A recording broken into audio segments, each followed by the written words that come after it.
Una sa tanan, itong pagpasalamat sa daghang panalangin sa Ginoo,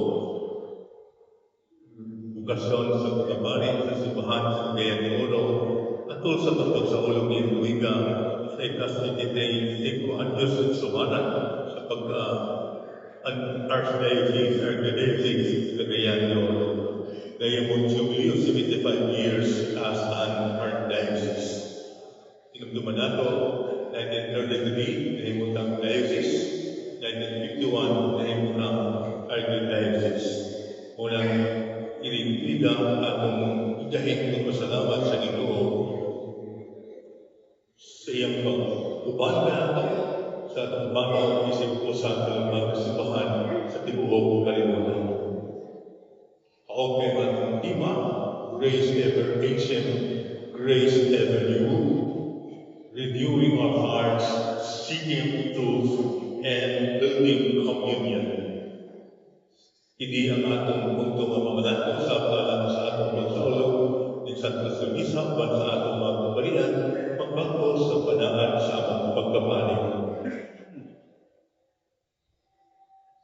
Hinumduman ako sa pagkapanig sa seminaryo labi na sa teolohiya na sa Pontifical Stage. We are configured after the heart of the Good Shepherd. O nagtungong sa formasyon sa pagkapari. To be configured after the heart of the Good Shepherd. Kunya sa pag-ordain sa pagkapari, grasya sa Ginoo, ipaambit niya sa pagkapari, the charism of the Good Shepherd. Karisma sa maayong magbanatay. O bandali ka na magpapali, magpahalog sa kamot. Amon kini mga naapal, hindi pa magpahalog sa kamot. Ingon sila ka na magpapali, okay, nagmahong pang-insinso. Kaya naapali niya, kaya may baho.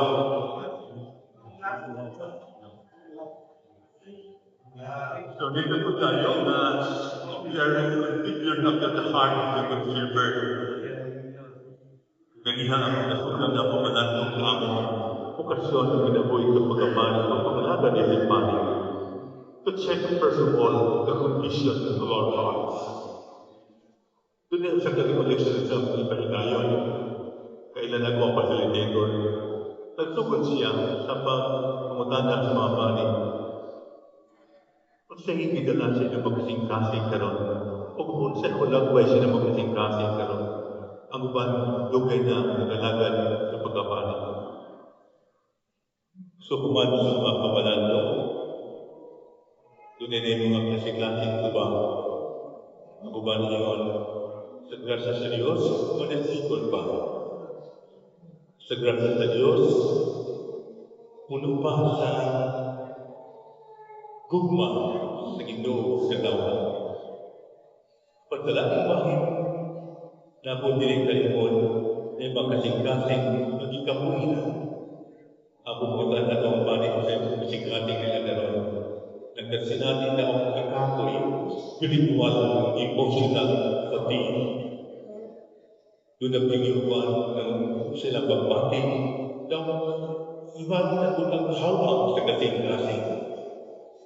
Ibatin sa mga nahambing ng mga kasukong batin, kasukong sa sikapatin, pagdano mga nilima gawas, ihambing sa sulod sa kasing-kasing Christian movements.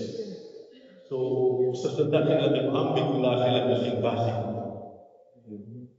Uban, bukat na, nabukatan, here we are, bukat na nila kasing-kasing. Ang uban, parikot, priest, ilang kasing-kasing, depressed. Ugnaw na, naked. Ang mga ideya siguro yung mga seminaryo na matuman.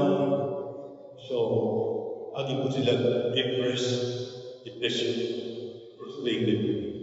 So, kasing-kasing nilang ipaambil sa daan sila kasing-kasing kuman sa pinagatuloy sa pagpapagalaga.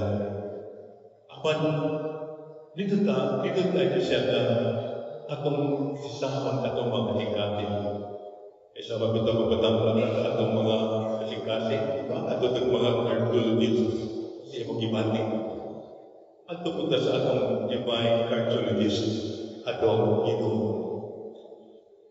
pag ilang pagpangkot ay matumbang.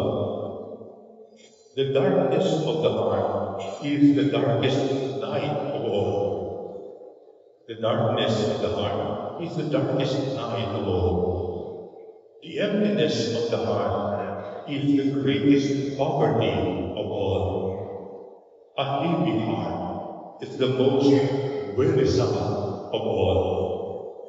A broken heart is the most painful of all. Dili malagdali ng mga babi para manila natong danato. A broken heart is the most painful of all. A heavy heart is the most wearisome of all. The empty heart is the greatest poverty of all. The darkness of the heart is the darkest night of all. Sa pagpanaw sa itong kasing-kasing renewing our hearts, by the grace of God, in all humility, dito tayo ang muna nato isado sa itong mga kasing-kasing karon. To recognize the poverty of our hearts, owning our own brokenness, where our humanity feels at odds with our ministry. Dito tayo kagania sa Morning Collection, isulat ang mga magbalantay sa haring gabi, pansaring gabi, napukan po sa sada. Pagkabang po sa sada, ibamot siya nangayang masayo, galuhay sa Ginoo, Salmo 51, verse 11. But first is own our own brokenness, to recognize the poverty of our hearts. That is the fundamental step towards renewal. Man sa pagpagilasa ng mga kahawang, kamiyo, kaguol, kabukan, ato na sa kasing-kasing sa atong Ginoo ang atong walong mga balatan. Kanang ni Pope Francis na to return to the heart of the Good Shepherd. Return to the heart of Jesus. Retune ourselves to the heart of Jesus. Retune, iba lain na matulog at matungkan. Lain po na matulog ang among nasunod. Returning and retuning our hearts after the heart of the Good Shepherd. In returning to the heart of the Good Shepherd, the heart of Jesus, it's only the heart of Jesus that unifies the fragmented pieces of our life's experiences. At nagkapakuha na itong pagsasandihan sa itong kinabuhi, na itong mga klase ng mga pagbati sa kinabuhi, ang Ginoo lamang ang mag-iusap ni ining tanan. Ang hugma sa Ginoo lamang ang mag-iusap ni ining tanan. What makes our broken-hearted whole is to retune to the heart of the Good Shepherd.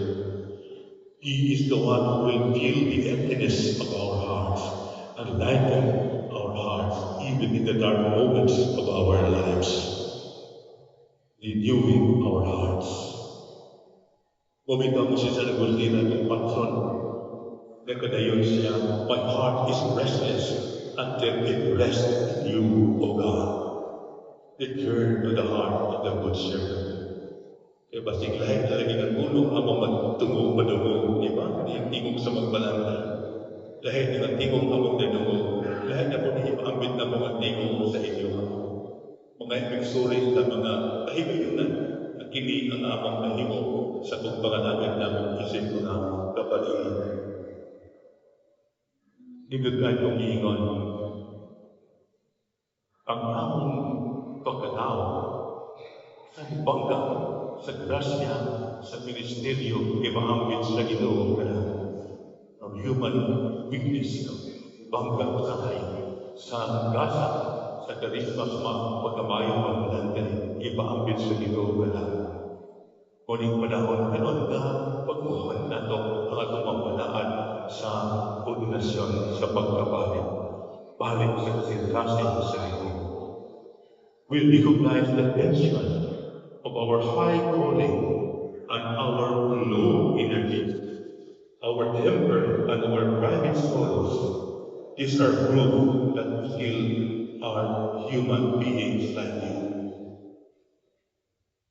Mga tao pag-labor sama ninyo. Taas paglantaw sa langit apan sa laing bahin. There are also times that our energy levels are very low. Hindi ka dumog sa tingog sa magbalantay, dahil na tingog ako manong. Una, we have to continually seek the truth. Continually seek the truth of our ministry and our lives.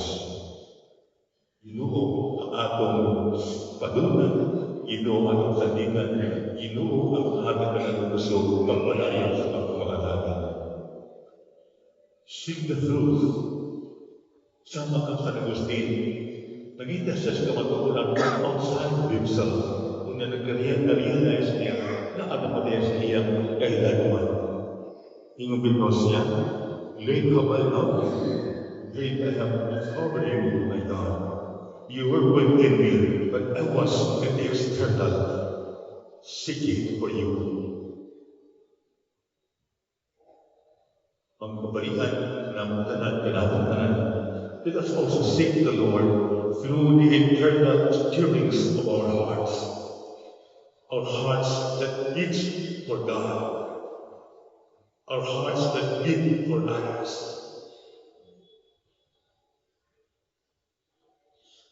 So kung hindi ka mo beat for God, sorry kung hindi basahin mo sa inyo sa katingon. Taghatubig mga kakulagon pa sa pagpangalagan na ng pagkuhan in this Eucharistic celebration sa pagpagpagawa sa panangan sa paggawa. That our hearts could continually beat for our loving the Good Shepherd, tuning and turning to the heart of Jesus. As we return to the heart of Jesus and constantly seek Him in our lives, even in the internal stirrings of our hearts, it is always giving us the mission, building communion. For us things, the kagayang ganoon, salamat sa Ginoo, that we continually foster our human and sacramental brotherhood that we receive in the one priesthood of Christ. Na pagdawat sa usa, walang judgment. Pagdawat sa isuong bakit, isuong ng tanan. Usala atong inulan sa itong pagkabari, the one priesthood of Christ.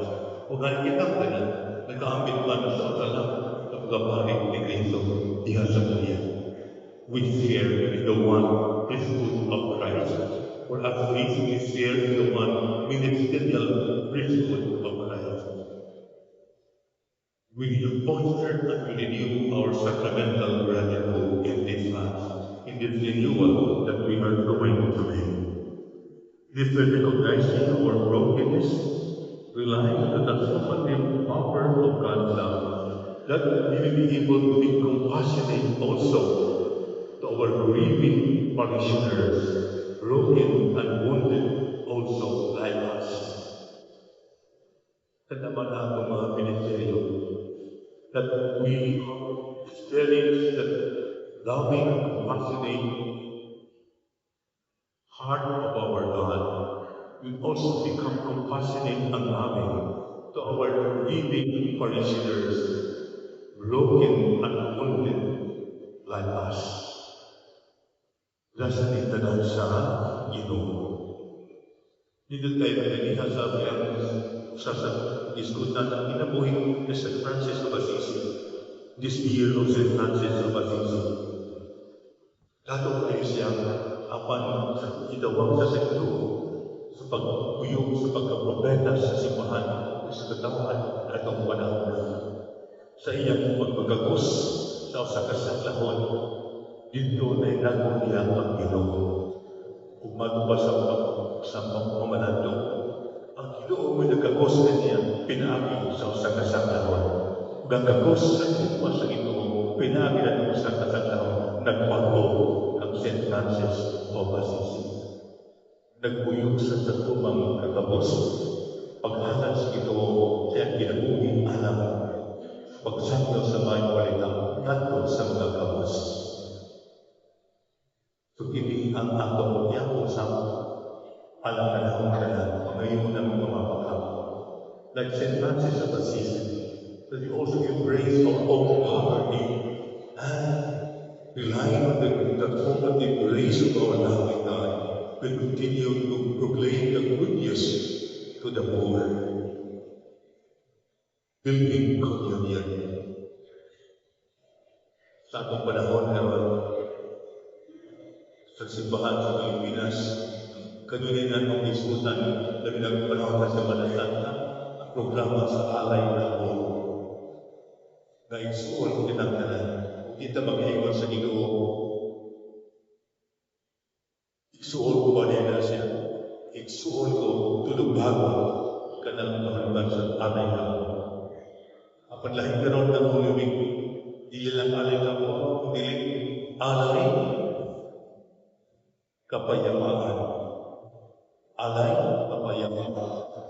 Paghalan sa mga ampog yan, na mahulog na yun ang bubad sa Middle East o sa asang namin. Bukad na itong i-hope na pumilihan ni Poblio niya at ibig. Ingon siya, ang ito din yung naminaw sa mga tao nagpasigugta o gubat o yan. Yan ikot kinindigan sa sulat ng Propeta Isaias. Di ko punta mag-iikot ng magkatrabaho ang magkininagubat na tibuok na kalimutan ng Yusuf. Iusap ka kung tanan na utan mo ang kasulati sa pasahan tayo sa mahayaw, hindi bilis na magkatrabaho ng magkatrabaho. Kung nagpapok kita, Padre Francis, let us persevere in prayer that all these hostilities will stop.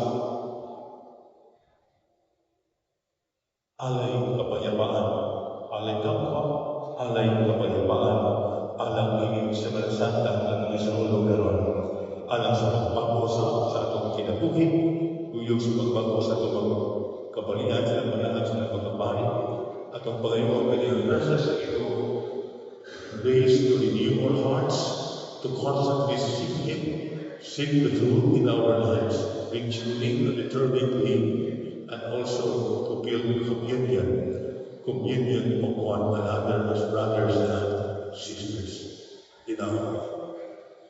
Gihangyo ang mga kabalian sa